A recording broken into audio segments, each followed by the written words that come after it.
Goeiemôre, dit is Maandag die 16de Junie. Gister was Triniteitssondag. Hierdie week gaan ons bietjie stil staan by die drie-eenheid. Vanoggend lees ons saam uit Matteus 28 vers 19. Die groot opdrag, baie bekende vers wat ons ken. Hier sê Jesus vir sy disippels: gaan dan na al die nasies toe.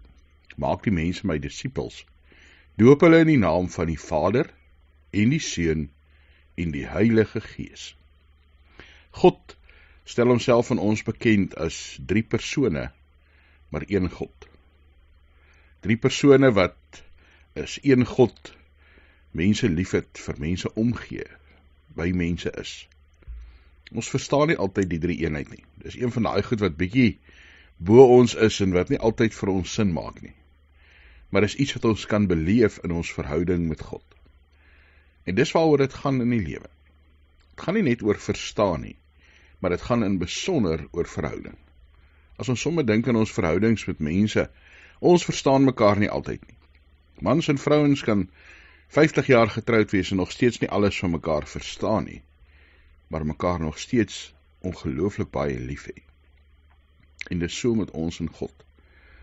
Ons verstaan nie God in sy grootheid en sy almag heeltemal nie, maar ons verstaan dat hy ons liefhet. Ons kan hom lief hê. En die wonderlike is, hy help ons daarmee, deur sy Gees wat in ons woon. Hy die Vader wat ons geskep het en wat ons liefhet. Hy Jesus Christus wat vir ons mens geword het en vir ons in die kruis gesterf het, wat uit die doodheid opgestaan het.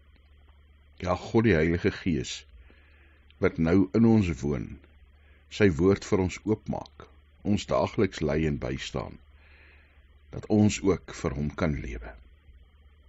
Hemelse Vader, dankie dat ons U kan ken, as 'n drie-enige God, 'n Vader, 'n Seun en 'n Heilige Gees. En Here, ons verstaan dit nie aldag nie. Party dae is dit vir ons duidelik en maak dit sin, ander dae voel ons totaal die mekaar as ons daaroor dink.